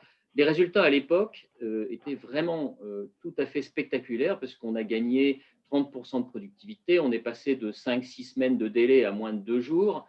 On avait d'énormes problèmes de qualité parce que toutes les étapes étaient segmentées entre plusieurs services. Donc, il y avait au passage un dernier service qui était le contrôle qualité. À partir du moment où tout était intégré dans la même équipe, la responsabilité sur la qualité a complètement changé. Bref, on a solutionné l'ensemble de nos problèmes qualité, etc. Enfin, donc, les résultats ont été vraiment très, très spectaculaires. Et donc, on a migré, c'est un projet qui a mis une année, on a migré l'usine. Et puis après, on a créé d'autres usines. On s'est développé en 10 ans. On a fait x6 sur les volumes. On est devenu leader en Europe sur le marché du maillot de bain, avec 80 clients, donc toute la VPC, les chaînes d'hypermarchés, les chaînes de sport, etc. Enfin, on avait tous les grands distributeurs organisés, toute la distribution organisée, plus quelques grandes marques aussi. Donc, en fait, tu étais comme Gilles sur le maillot de bain, finalement. Voilà, exactement. Alors, tout s'est développé, bon, mais donc en 2001-2002, en 2003, il s'est passé quelque chose qui a été un énorme séisme sur le marché de la lingerie et du maillot de bain. Ça a été l'effondrement du dollar, parce que moi, j'avais comme principal concurrent des Chinois. Et en 2003, si vous vous rappelez, le dollar a perdu en quelques mois presque 40%, 40-45% de sa valeur. Et la même année, l'Europe a libéré tous les quotas avec la Chine sur le marché de la lingerie et du maillot de bain. Et la Chine a dumpé pendant 2 ans le marché pour prendre ce marché de la lingerie, ce qu'elle a fait. Et donc moi, en une année, alors on n'avait jamais perdu d'argent, on était en croissance régulière, en une année, j'ai perdu 45% de mon chiffre d'affaires. Et donc, tout de suite, j'ai vu qu'il y avait, je n'avais pas anticipé ce changement. Je savais que on avait par contre développé nos usines à l'étranger, notamment en Tunisie, et des usines en propre, avec toujours sur les mêmes principes d'organisation. Et donc, voilà, j'ai été confronté, donc obligé d'arrêter l'entreprise, tant bien que mal. Donc, j'ai vécu un échec qui a été, toute cette aventure avait été une aventure humaine extraordinaire, comme vous pouvez vous en douter. Et donc, ça a été difficile à vivre. Au-delà de perdre mon patrimoine professionnel, ça a été la fin de cette… Voilà. Après, donc, j'ai rejoint le monde de la distribution. Je me suis occupé du redressement de Jacadi au sein du groupe Okaidi. Puis après, j'ai pris la présidence d'un groupe de lingerie qui était lui-même en difficulté. Bon, ça a été aussi une aventure pas très simple, avec la crise notamment de 2008 qui a fait aussi, qui était pas très simple. Et puis, donc… en 2010, j'ai pris la direction générale du CETI, le Centre européen des textiles innovants, qui était donc un gros projet de création de pôles techniques et de laboratoires, donc 40 000 m² de laboratoires textiles, pour essayer d'innover dans le domaine des textiles techniques dans le Nord. Voilà. Et en réalité, quand j'ai arrêté mon affaire de lingerie là, en 2004, déjà à l'époque, je disais à mon épouse, qui enseigne le béton armé dans l'enseignement supérieur, je lui disais que dans le bâtiment, il y avait réellement quelque chose à faire pour réformer les organisations du travail. Et donc, j'ai commencé dès 2004, quand j'ai arrêté donc, cette affaire, à réfléchir pour faire quelque chose dans cet univers-là. Bon, ça a mis 10 ans à mûrir. Mais donc, en 2014, je me suis dit, bon, l'âge avançant, je me suis dit, si je n'y vais pas, maintenant, je n'irai pas. Donc, j'ai décidé d'y aller. Pendant 2 ans, donc, je me suis quand même formé, j'ai été faire des stages, etc. Enfin, je me suis préparé à ça parce que, comme vous l'avez vu, à une époque de ma vie, je pouvais dire, ma femme fait du béton, moi, je fais de la couture. Il fallait que je me forme au monde du bâtiment. Et donc j'ai créé en 2016 Ekio. Ekio, qui est donc une start-up.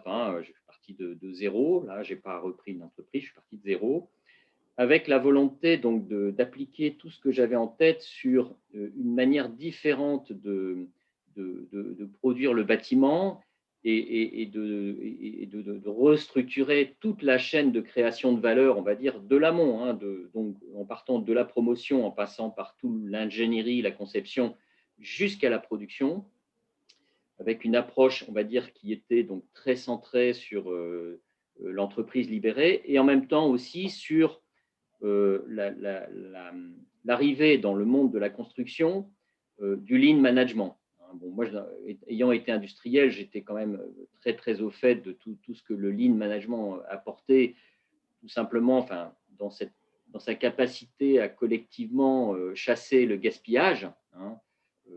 Tout ce que Gilles expliquait, dans le fond, on pourrait aussi le résumer en disant à chaque fois qu'on évite un gaspillage, eh bien, on est au service de la planète quelque part. Et le gaspillage, ça peut être aussi un gaspillage jusqu'à un gaspillage humain d'énergie, un gaspillage de créativité qui n'est pas pris en compte, etc. Enfin, donc voilà. Donc, je dirais l'entreprise libérée et le lean construction, hein, le lean management appliqué au monde de la construction, parce que de manière assez étrange, le monde de la construction est resté encore très en marge de tous les progrès qui ont, par exemple, été faits dans l'industrie automobile. Quand moi, j'ai beaucoup étudié l'industrie automobile, j'ai beaucoup visité d'entreprises industrielles automobiles. C'est absolument passionnant les progrès qui ont été faits en termes d'amélioration de la qualité grâce au lean management et aussi en termes de RSE quelque part, puisque tout ça s'emboîte. Donc voilà, donc j'ai créé ça et j'ai donc voulu mettre cette entreprise, cette nouvelle approche au service de la construction passive. Alors, le bâtiment passif, en fait, c'est j'expliquerai rapidement ce que c'est. Bon, c'est je vais partager mon écran. Voilà. Je ne sais pas si vous voyez mon écran. Oui. Voilà. Donc,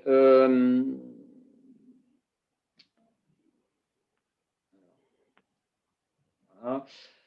Alors, déjà, le logement passif, enfin le bâtiment passif, pourquoi le terme passif? Tout simplement parce qu'on utilise les sources passives d'énergie pour chauffer le bâtiment. Les sources passives, c'est tous les apports internes du bâtiment naturel que sont les occupants,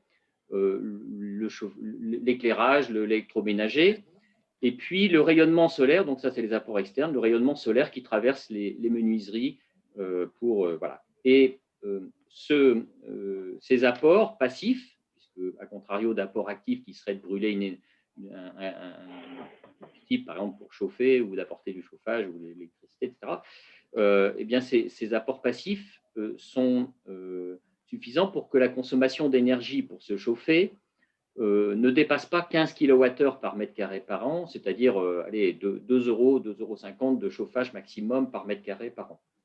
Alors, au-delà de ça, l'erreur serait de considérer le logement passif comme simplement une norme de plus, un pont plus loin dans l'évolution normative vers la sobriété pour se chauffer. En fait, c'est aussi une vraie rupture dans le confort intérieur du bâtiment et c'est en ça que c'est une nouvelle génération de bâtiments. Au passage, le passif a été mis au point, on va dire, en 20 ans, on va dire entre 1980 et 2000, essentiellement donc, par les Allemands qui ont malheureusement capté tous les grands programmes de recherche européens sur le sujet. Mais on peut dire que depuis 2000, la construction passive, on connaît les techniques, ce n'est pas très compliqué. Mais en France, il ne se passe rien. Il ne se passe rien sur le sujet depuis 2000 parce que essentiellement, c'est trop cher. Donc voilà, donc c'est à ça auquel Ekio a voulu s'attaquer. Alors, juste rapidement, hein, j'ai parlé d'une rupture dans le confort. Donc, le confort, d'abord le confort thermique. Pourquoi? Parce que dans les bâtiments classiques, même aux normes actuelles RT 2012, on est habitué à un confort qui en réalité est très hétérogène, c'est-à-dire qu'il va faire plus froid près des fenêtres, plus froid près du sol par rapport à… voilà, il y aura des pièces chaudes, des pièces froides. Tout ça, c'est… Bon, dans le bâtiment passif, en fait, qui est donc isolé de l'extérieur, on a beaucoup moins d'effets de parois froides qui donc évitent les effets de parois froides, les courants de convection. Et puis, grâce à la VMC double flux, on a une répartition parfaitement homogène de la température. Donc, un confort thermique c'est ça qu'on appelle le confort scandinave, c'est-à-dire en réalité un côté très très doux du confort thermique qui fait que tous nos clients nous le disent que c'est vraiment une autre planète en termes de confort thermique. Après, il y a bien sûr la qualité d'air intérieur parce que tout l'air que l'on respire, donc on aspire bien sûr l'air humide et à odeur, donc WC, salle de bain, cuisine, comme une VMC simple flux, mais en parallèle, avec la VMC double flux, on puise de l'air à l'extérieur que l'on vient souffler dans les pièces de vie, séjour et chambre, les deux airs se croisant dans un échangeur thermique, de telle sorte qu'on réutilise tous les calories de l'air qui sort pour réchauffer l'air qui rentre, avec des rendements qui sont maintenant de l'ordre de 95%, donc c'est vraiment exceptionnel. Et donc, ça veut dire qu'au maximum, toutes les 3 heures, 100% de l'air de toutes les pièces est renouvelé. Donc, on a une qualité, un taux d'oxygène qui reste toujours parfaitement identique à ce qui se passe à l'extérieur, enfin, à l'air extérieur. Et en plus de ça, comme tout l'air qu'on respire a traversé donc, cette VMC double flux, dans lequel il y a 2 filtres passifs, des non tissés, donc un plus grossier et un plus fin, on va jusqu'à filtrer donc, toutes les microparticules jusqu'à la taille de l'essentiel des pollens. Donc, on a donc également toutes les poussières. Vous savez que dans un logement, l'essentiel des poussières arrive par les ventilations extérieures. Là, tout est filtré. Donc, il y a très, très peu de poussière dans un bâtiment passif. Et il y a même très peu de microparticules dans l'air qui peuvent, par exemple, engendrer des allergies, etc. Donc, on respire très bien dans un bâtiment passif. Comme si on avait les fenêtres ouvertes en permanence, sauf qu'elles sont fermées l'hiver. Voilà.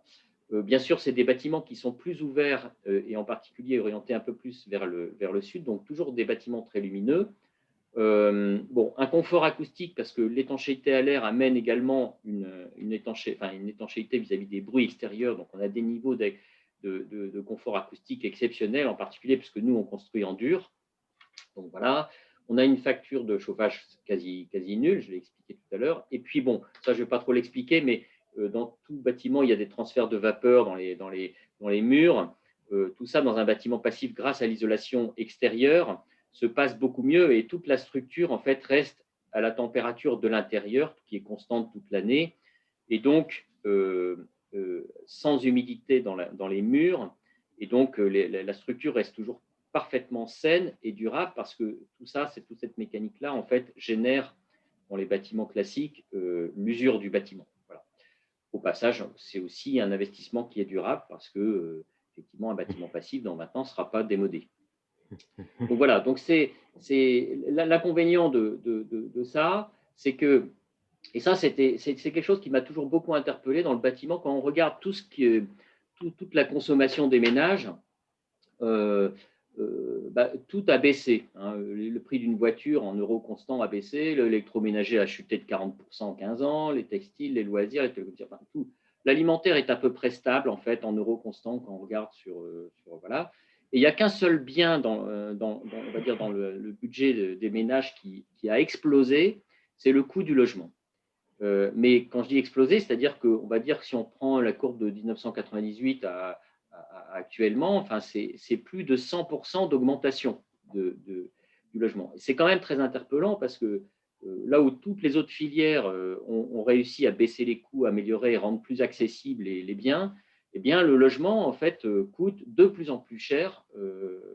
Et donc, c'est quand même un enjeu de société important.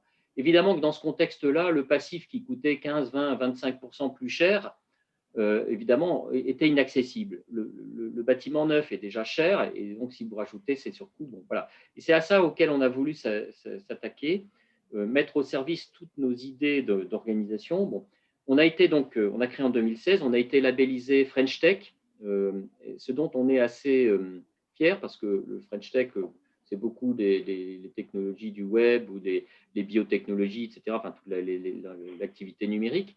Et c'est très souvent aussi des technologies, l'innovation technologique. Et nous, en fait, ce qui a été labellisé French Tech, chez nous, l'innovation qui a été reconnue, c'est une innovation d'organisation. C'est-à-dire qu'on a complètement changé l'organisation de création de valeur de la filière et jusqu'à nos organisations du travail en créant des groupes autonomes de construction, c'est-à-dire des groupes je vais expliquer un petit peu après ce que c'est. Je vais revenir là-dessus après. Donc voilà. Et donc c'est assez rare que ce soit une organisation qui soit jugée comme étant une innovation de rupture.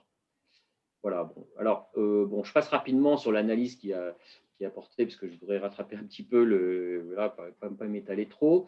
Donc en fait, nous, aujourd'hui, ce qu'on offre, c'est une offre de logement passif, donc très qualitatif, et on veut vraiment singulariser, donc à la fois par la qualité du confort passif, mais aussi dans la qualité de réalisation, parce que faut reconnaître aujourd'hui encore que la filière du bâtiment, et c'est d'ailleurs la filière qui a les coûts d'assurance les plus élevés, c'est pas de tous les secteurs économiques, c'est tout simplement parce que la sinistralité est énorme et que les problèmes de qualité sont gigantesques. Tu veux dire que c'est pas la qualité totale de Gilles. Non, non. Donc il y a beaucoup de choses à faire. C'est encore un secteur où, mon Dieu, il y a de quoi faire pour se singulariser par sa qualité. Donc là, c'est ce qu'on veut faire. Bon, avec au prix d'un logement traditionnel, c'est-à-dire au prix d'un bon RT 2012, avec aussi des délais beaucoup plus rapides. Je vais expliquer pourquoi après, et dans des petites opérations. C'est-à-dire qu'aujourd'hui, le monde de la promotion, en dessous d'un certain seuil, on a du mal à rentabiliser des opérations de promotion. Nous, on a voulu être capable de faire des petites opérations, des micro-opérations, et de gagner notre vie, parce que aussi en termes d'urbanisme, l'avenir n'est peut-être plus à des grands ensembles, des grandes opérations, tout simplement parce qu'il y a de moins en moins de grands fonciers. Les grands fonciers se trouvent en périphérie des grandes villes, et aujourd'hui, on a plutôt besoin de densifier intelligemment par des petits ensembles à taille humaine. Voilà. Donc, alors, je reviens sur la production, parce que pour nous, c'est quand même un point central. C'est là qu'on a le plus innové. Ces fameux groupes autonomes de construction. Donc, j'ai transposé quelque part ce que j'avais fait dans le monde de la confection, en l'adaptant bien sûr au monde de la construction. Alors, pour réexpliquer l'approche qu'on a eue, si vous voulez, l'approche classique que l'on retrouve partout, découpage des tâches, c'est effectivement, il y a des métiers qui, en général, sont des entreprises séparées. Donc, il y a le gros œuvre, il y a le plaquiste, l'électricien, le plombier, etc. Enfin, bon, tout est organisé, on fait intervenir des entreprises. Donc, quand ce sont des entreprises générales, ce sont des services différents au sein des entreprises. Bon. Donc, nous, on a complètement cassé cette logique-là en disant on va créer des groupes autonomes de construction, c'est-à-dire des équipes alors c'est 4 compagnons qui sont polyvalents et autonomes, donc sans chef, polyvalents, mais polyvalents sur un choix technique particulier, pas sur toutes les techniques qui existent dans chaque univers de métier. On a fait des choix et on a créé un concept technique qui a, j'allais dire, vocation à rendre possible cette polyvalence. Mais en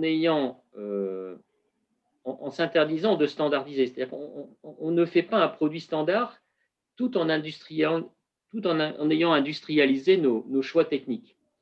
Je m'explique. Et ça, c'est un parallèle que j'avais fait avec l'automobile. J'avais été très surpris quand j'avais visité des chaînes de montage automobile de voir que aujourd'hui, quand vous allez visiter des chaînes de montage automobile, si vous arrivez par le bout de la chaîne, vous allez voir au bout de la chaîne des véhicules qui sont parfois extrêmement différents. Vous allez voir un véhicule utilitaire, puis derrière un véhicule de sport, puis après un véhicule familial. Tout ça, vous dites, tiens, c'est des véhicules qui n'ont rien à voir entre eux. En fait, quand vous remontez la chaîne, tous les éléments visibles du véhicule disparaissent, et à un moment donné, vous arrivez devant ce qu'on appelle une plateforme commune, c'est-à-dire le même châssis, le même moteur, le même système de frein, etc. Et tous les éléments cachés de ces véhicules qui sont au bout de chaîne si différents sont finalement tout à fait similaires. On a eu exactement la même approche dans notre manière de faire, de telle sorte que on arrive à faire des bâtiments qui, au final, sont très différents, en ayant à peu près 75-80% de la valeur ajoutée qui, en réalité, est standardisée. Tous les éléments cachés du bâtiment sont absolument standardisés et rendent possible, du coup, une organisation polyvalente, c'est-à-dire qu'une équipe de 4 compagnons réalise un bâtiment de A à Z, du début du gros œuvre jusqu'aux finitions du second œuvre, c'est-à-dire jusqu'aux peintures. Bon. Et de manière autonome, c'est-à-dire sans chef, mais bien sûr avec une assistante. Donc après, j'ai une équipe d'ingénierie. Alors, pour vous donner aussi la manière dont on a intégré les choses, d'habitude, dans le bâtiment, il y a les bureaux d'études et puis il y a des conducteurs de travaux. Chez nous, c'est les mêmes personnes. Les ingénieurs chez nous font toutes les études, donc sont formés totalement à Revit, hein, de A à Z. On est complètement full BIM. Je parle à des ingénieurs TP, donc je peux utiliser les mots du bâtiment. On est full BIM, on utilise Revit de A à Z pour tout, pour nos fluides, pour la structure, pour tout. Et les ingénieurs qui donc conçoivent les bâtiments en co-conception avec l'architecte. On ne fait pas travailler le designer, c'est-à-dire l'architecte, avant les bureaux d'études. On les fait travailler ensemble. On travaille toujours avec le même architecte qui est formé au passif. Et puis après, les ingénieurs qui sont en charge d'une opération font donc l'ensemble des études et après accompagnent l'équipe sur le chantier. Alors, en n'étant pas présent en permanence, mais c'est eux qui fournissent les plans d'exécution, qui font le coaching de l'équipe jusqu'à la livraison au client. Donc, en fait, on a organisé tout de manière verticale au lieu de faire des tranches voilà. Alors, au passage, si vous voulez, en termes d'état d'esprit, ça donne qu'on travaille, il y a tout dans notre entreprise, on est 25 aujourd'hui, donc on est une petite entreprise, hein, rien à voir avec Gilles, on n'a qu'à peine 3-4 ans d'existence, bon, mais on est en croissance. Et en réalité, on a des coûts de structure extrêmement faibles. Donc, si vous voulez, on a des équipes qui sont archi motivées, j'ai même envie de dire passionnées, hein, parce que pour une équipe, pour quelqu'un qui aime le bâtiment, qui est sur le terrain, qui est ouvrier du bâtiment, construire un bâtiment, une maison de A à Z, c'est absolument passionnant. Si vous voulez, si vous faites appel à un électricien, il va passer 3-4 jours en moyenne par chantier et il va faire toujours les mêmes choses. Là, ici, ils vont passer 6 mois pour construire une maison pour une famille. Donc, vous n'avez pas besoin de chercher le sens. Et en plus, c'est une maison passive, donc une maison écologique. Donc, si vous voulez, ils sont portés par le sens. Hein. Il n'y a pas besoin, en termes d'animation, on n'a pas besoin de développer des trésors d'énergie parce que le sens est présent. Ce qu'on fait est passionnant et on le fait pour des clients qui viennent en général chaque semaine sur chantier et donc ils se créent même des liens avec les clients. On a des histoires très belles comme ça, presque d'amitié qui se sont créées parfois entre certains clients et les équipes. Enfin, donc voilà, c'est des choses comme ça qui. Donc je pense que, enfin, pour moi, la RSE, hein, ça passe. Peut-être, bien sûr qu'il y a. Pour moi, enfin, l'humain est avant tout, c'est au cœur de la RSE. C'est-à-dire que là où il y a le plus de gâchis, c'est dans la motivation, dans la perte d'énergie, dans la perte de créativité. Et donc, nos modèles d'organisation nous permettent, par exemple, d'améliorer sans cesse nos process, parce que ça ne repose pas que sur le bureau d'études, ça repose sur le bureau d'études et nos équipes autonomes, qui sont sans arrêt en train de réfléchir et ça circule et ça va très, très vite. Bon, donc voilà, donc il y a déjà… Excuse-moi, je t'interromps, Marc, mais je vois Gilles qui opine du chef là sur le côté humain. Qu'est-ce que vous avez plus votre micro là, Gilles? Faudra activer votre micro, Gilles.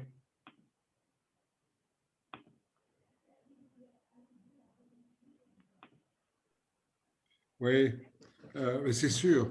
C'est sûr que la motivation, c'est l'élément essentiel puisque toute la déperdition, elle vient dans ce qui n'a pas été fait ou ce qui n'a pas voulu être fait ou ce qui n'a pas pu être fait. Donc, à partir du moment où les gens sont motivés, ils font bien plus qu'on leur demande en fait. Oui, oui. Alors après, bien sûr, bon, nous, on fait des bâtiments passifs donc, qui sont écologiques. Donc là, on est, je pense, dans une démarche au service de cet enjeu de réduire nos consommations d'énergie primaire. Il faut savoir que, bon, vous savez sans doute à peu près tous que 40% à peu près de l'énergie primaire consommée en France est consommée dans les bâtiments. Donc bien sûr qu'il y a un enjeu important sur la construction neuve et sans doute encore bien plus important sur la rénovation des bâtiments. Donc voilà, bon, on participe modestement à ce courant-là. Et puis bien sûr, après, sur chantier, Si on fait du bâtiment passif, par exemple, dans la gestion des déchets, on travaille là-dessus. On a encore beaucoup de progrès à faire parce que ce n'est pas toujours simple de gérer les déchets du bâtiment et d'arriver à le faire de manière rentable. J'entendais d'ailleurs, Gilles, avec beaucoup d'intérêt ce que vous faites du polystyrène. Donc, je serais intéressé après à ce qu'on échange là-dessus parce que c'est une problématique qu'on a. Donc, voilà. Donc, voilà ce que je peux dire sur la RSE. Bon, je mesure aussi, dans le fond, moi, mon sentiment, c'est que le monde n'est pas si mal fait que ça et que quelque part, tous ces courants-là, entreprises libérées, le lean, etc., va dans le sens, dans le fond, de quelque chose qui est en fait naturellement, profondément inscrit en nous. C'est-à-dire que dès qu'on a la capacité de travailler sur des choses qui ont du sens, qui permettent, qui sont tournées vers l'autre et qui sont quelque part, j'allais dire, dans le don, eh bien, ça se fait presque naturellement. Et peut-être qu'on est en train de redécouvrir ce qu'on a tous au fond de nous, quoi, voilà, et qui est, dans le fond, on se sent mieux si on gaspille moins, on se sent mieux si on fait quelque chose qui a du sens, et on se sent mieux aussi si on travaille aussi pour l'avenir, pour nos enfants. Bon, c'est des choses toutes simples, mais effectivement, on a sans doute besoin de les redécouvrir. Il y a une question qui est apparue à l'écran, qui s'adresse à Gilles, mais qui s'adresse à vous deux, puisque vous avez tous les deux à un moment dû lever de l'argent pour racheter votre entreprise pour Gilles et puis Marc pour la créer, d'accord? Puisque évidemment, quand on a des idées, on n'a pas forcément de pognon, et quand on a du pognon, d'ailleurs, on n'a pas forcément d'idées. Donc finalement, le monde est aussi bien fait de ce côté-là. À partir de quel moment votre démarche a-t-elle été sponsorisée autrement que formellement par les gens qui vous confiaient finalement une partie de leur argent pour vous aider à développer de votre entreprise et vous-même finalement à vous enrichir, mais à leur côté, puisque vous travaillez pour une partage de création de valeur. Donc Gilles, à partir de quel moment il y a eu une adhésion? Aujourd'hui, il y a les principes de la RSE, mais à l'époque, les investisseurs, quelque part, c'était exotique. C'est un peu… l'entreprise appartenait à une famille qui s'appelle la famille Ortiz, qui était des industriels importants dans l'agroalimentaire. Ils avaient les glaces Mico, Vivagel, qu'ils ont vendues à carte d'or. Enfin bref, c'était une grande famille d'industriels. Et ils avaient pas mal de participation dans des entreprises agroalimentaires, dont celle-ci. Et moi, j'ai été consultant pour eux pendant 3 ans quand je suis revenu du Canada pour tenter de réorganiser toute leur participation agroalimentaire, dont une grande partie perdait de l'argent parce qu'ils s'intéressaient qu'aux crèmes glacées. Par contre, ils avaient un souci majeur, c'était la mission qu'ils m'avaient donnée. Je veux zéro licenciement. Zéro licenciement. Si les entreprises perdent de l'argent, c'est notre responsabilité parce qu'on n'a pas su les gérer comme il faut. Donc, il faut pas, et ça c'était en 90, hein, et il ne faut pas que nos salariés en pâtissent, donc il faut les réorganiser avec zéro licenciement. Et j'ai réussi à en réorganiser 2 ou 3 sur un laps de temps de 2, mais qui ne gagnaient pas d'argent, mais on n'a pas fait de licenciement.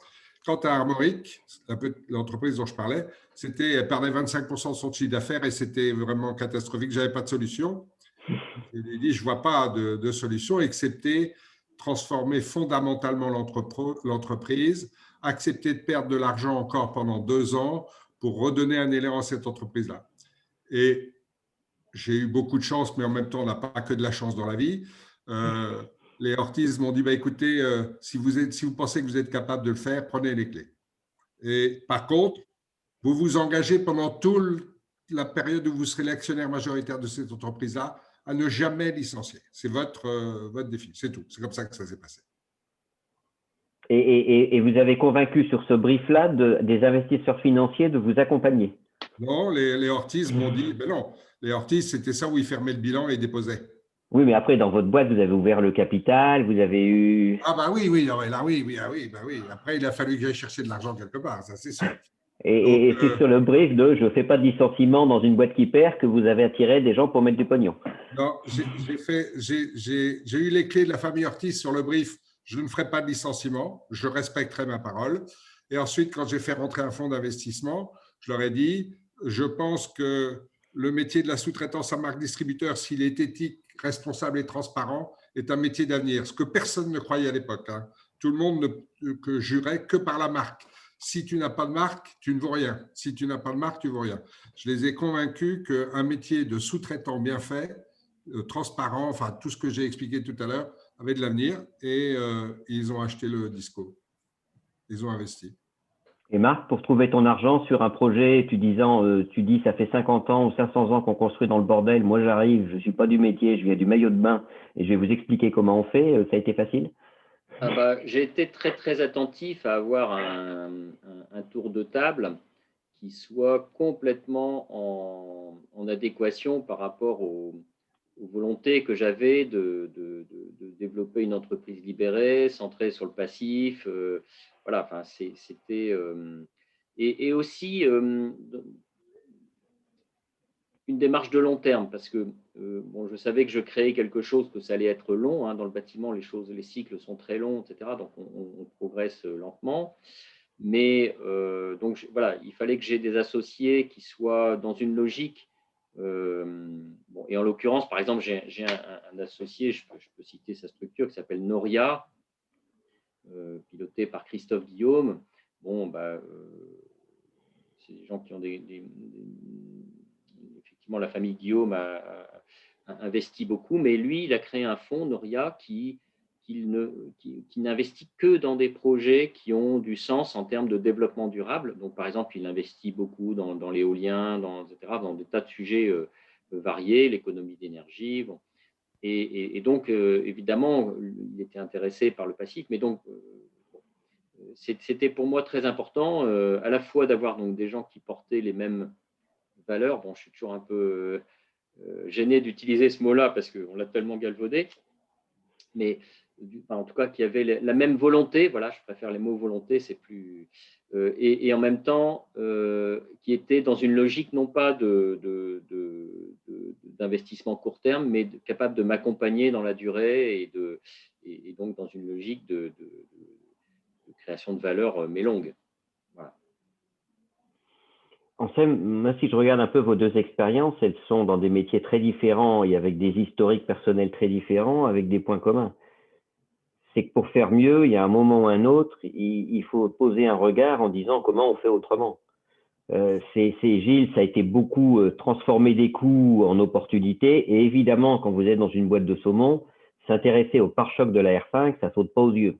D'accord parce que vous vous dites, bah, moi, c'est pas mon métier. Donc, il faut quelque part, ce que vous confirmez, de la part du dirigeant, une certaine curiosité qui ne va pas tellement avec, quelque part, une formation cloisonnée.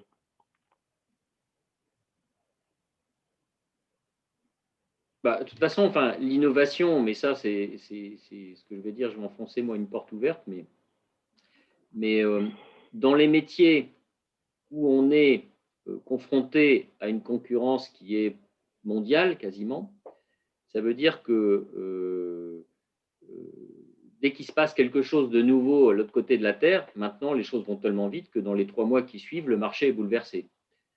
Donc, quand vous vivez dans ce monde-là, qui est par exemple le monde du textile, c'est comme ça, vous êtes obligé de bouger, d'innover, de vous adapter en permanence. Sinon, vous êtes mort. C'est d'ailleurs, entre nous, hein, je sais que je m'adresse à des ingénieurs TP, sans doute une des raisons pour lesquelles la filière du bâtiment est un peu en retard sur l'innovation. Pourquoi? Parce que quand vous êtes acteur dans la construction, votre concurrent le plus lointain, il est à 50 km de chez vous. Et forcément, il a tendance à vous ressembler. Il y a d'autres métiers, Gilles et moi, moi dans le textile, quand je faisais du textile, et Gilles, je pense, dans son métier, où on peut être concurrencé par la terre entière. Donc forcément, vous êtes obligé de vous adapter en permanence et donc ça devient une culture permanente de bouger, d'innover. Je ne sais pas si Gilles, tu es d'accord, mais… Oui, moi, c'est pas… Enfin, l'innovation, enfin, ce que j'ai présenté, il n'y a pas énormément d'innovation, selon moi. Il y a une volonté absolue, il y a une envie, une détermination d'aller toujours un peu plus loin, d'un côté, mais ça ne suffit pas. Et de l'autre côté, il y a une écoute. C'est une vraie écoute. La méthanisation de mes bouts de station d'épuration, j'organise, parmi les éléments, j'organisais tous les ans des fêtes pour en plein air. On faisait une réunion, on faisait un grand barbecue en fait en Bretagne avec tous les salariés. Et un d'entre eux vient avec son frère qui est agriculteur. Et on est au barbecue, il est 6 heures de l'après-midi, tout le monde a mangé, bu, tout ça, ça danse. Et l'agriculteur, il me dit qu'il cherche des matières organiques pour alimenter son digesteur. Et je ne sais pas pourquoi il vient me dire ça, il est 6 heures du soir, ça n'a rien à voir avec… Et je ne sais pas ce que c'est qu'un digesteur et je ne comprends pas du tout ce qu'il me dit. Et là, je comprends, après lui avoir posé quelques questions, j'avais 2 solutions, hein. Ou bien j'allais voir ailleurs parce qu'on était quand même 300 ou 400 et je discutais ailleurs, ou je me dis, tiens, je vais écouter, je vais apprendre quelque chose. Il m'explique ce que c'est qu'un digesteur, il veut l'alimenter et tout. Et on est arrivé et on s'est associés tous les deux. C'est comme ça qu'on a créé notre petit truc à fabriquer du gaz qui fabrique de l'électricité. C'est parti d'une conversation dans un barbecue. Donc, c'est une envie et une écoute, toujours une écoute. Tu confirmes, Marc? Oui. Bah oui. D'accord. Enfin, quelque part, à la base de tout ça, il faut une grande humilité, quoi. C'est-à-dire qu'on est… l'humilité, c'est associé à l'écoute. Si on pense qu'on détient la solution finale, on n'écoute plus et on ne bouge plus. Donc voilà, donc tout ça, ça passe toujours par l'humain, quoi. Quand tu dis que la maison, elle coûte pareil, en fait, c'est pas vrai, puisqu'elle coûte pareil à construire, c'est ça, mais à la fin, comme elle consomme moins… Oui, bien sûr. Dans son coût d'utilisation, si on ajoute le coût d'utilisation, évidemment, et si on ajoute le fait également que c'est un bâtiment qui ne va pas se déprécier, parce que dans 20 ans, j'espère qu'on construira essentiellement passif et qu'on aura rénové, voilà. Donc, on fait des bâtiments qui seront tout à fait d'actualité dans 20 ans.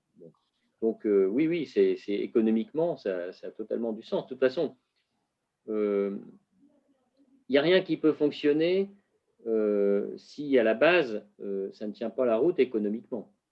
Moi, j'ai été, je le dis, je partage ça avec ceux qui sont encore à nous écouter, j'ai été très marqué dans ma vie. À un moment donné, j'ai croisé la route d'André Comte-Sponville, qui est un philosophe et qui avait fait un exposé sur le capitalisme est-il moral. Et il avait expliqué que on avait tendance à confondre un peu les ordres. Il y a l'ordre naturel, donc 1 + 1 = 2. Ça, même si moralement, on aimerait parfois que ça fasse 3, mais donc il y a l'ordre naturel, il y a l'ordre de la loi, du légal, il y a l'ordre du moral, et puis il va même jusqu'à mettre l'ordre de l'amour. Bon, voilà, je trouve qu'aujourd'hui, on est beaucoup dans la confusion des ordres, et c'est dangereux. Soit on est dans l'angélisme, soit on fait… voilà. Donc, je pense que ce qui est dangereux quand on parle de RSE, c'est d'être dans l'angélisme, c'est-à-dire d'oublier que tout ça ne peut avoir de durée dans le temps que si ça a du sens sur le plan et si ça permet de faire vivre les personnes qui travaillent sur ces sujets-là, etc. Enfin, donc, on est tous dictés par le compte d'exploitation quand même, mais c'est pas incompatible avec faire des tas de choses, et même probablement que puisque le monde est pas si mal fait que ça, plus on avance sur ces sujets-là, plus on a un compte d'exploitation performant. Là, je pense que Gilles, vous confirmez. Oui. c'est sûr que, enfin, moi, je pense que là, en plus, je vois une question que j'étais en train de lire, une question qui est intéressante. On me demande si la nature de la démarche que j'ai entreprise est liée à une confession quelconque religieuse. Euh, et je pense que pour parler de l'humain, c'est pas, ma démarche n'est pas liée à quelque confession religieuse que ce soit. Elle est liée simplement à l'envie de progresser parce que je sais, enfin, j'ai compris que plus on donne, plus on reçoit. Et comme j'ai envie de beaucoup recevoir, bah, je donne beaucoup. Je crois que c'est pas plus compliqué que ça, en fait. Et donc, c'est comme ça qu'on avance. C'est juste une construction. Après, c'est difficile à expliquer. Vous êtes sur la gare, sur le quai de la gare quand le train y passe. Vous avez le choix de ne pas monter dedans ou de monter dedans. C'est tout. Hein. Donc, c'est vraiment une envie, une détermination et le souci de partager, de donner pour recevoir et recevoir pour donner. C'est presque religieux, ça, quand même. Non, non, enfin, pas du tout. Enfin, moi, non, je pense qu'au C'est contraire. naturel? Ouais, au contraire. Marc? Oui, oui, enfin, je ne pense pas que ce soit spécifiquement. Enfin, c'est humanisme, c'est l'humanisme, quoi. C'est-à-dire qu'on est fait comme ça. Bon, bah, le temps a passé vite finalement. Je voulais vous remercier parce que c'était passionnant et je trouve que votre interaction sur des métiers très différents était beaucoup plus proche que ce que j'aurais pensé au démarrage. Je vous ai pris parce que vous étiez tous les deux des passionnés du sujet sur une longue période et vous n'avez pas de vision écolo, bobo, le profit c'est sale. Donc c'est compte tenu du sujet et vous n'avez pas de notion de on fait ça parce que c'est obligatoire. Vous avez tous les deux fait ça parce que c'était éthique et intéressant et les deux points étaient importants dans votre démarche. Donc ça, c'est ce qui m'intéressait. Je voulais vous remercier. Je pense que tout le monde a trouvé ça intéressant. J'espère que vous aussi. Bah oui. Un petit mot de conclusion, Marc et Gilles. Marc, d'abord. Écoutez, je suis assez étonné de voir qu'il y a encore autant de gens connectés parce qu'on a largement dérapé sur le timing que tu nous avais donné. Ça prouve que c'est intéressant. Donc voilà. Oui, c'est Gilles? un sujet passionnant. Moi, je voulais remercier Luc parce qu'il m'a donné une extraordinaire opportunité ce soir. C'est celle d'abord de partager avec vous, c'est sûr. Mais j'ai beaucoup de chance. Je me suis lancé dans mon nouveau métier maintenant. Je suis promoteur immobilier, qui est un vieux métier quand même. Et je suis confronté au Luxembourg avec des flux à double circulation, comment ça s'appelle là, les VMC. Les VMC à double flux, voilà. Et là, je serais content d'en parler avec lui parce que j'ai un petit projet dans ce domaine-là. Écoutez, merci à tous. De toute façon, vous avez les coordonnées de chacun, donc vous pouvez échanger et la curiosité revient toujours finalement. Je ne pense pas qu'il y ait d'entrepreneurs sans la curiosité et qu'il n'y ait pas d'entrepreneurs dans la stabilité. Merci en tout cas à vous tous et merci à ceux qui ont effectivement écouté avec attention ces débats fort passionnants. Merci. Merci. Merci. À bientôt et au revoir. À bientôt.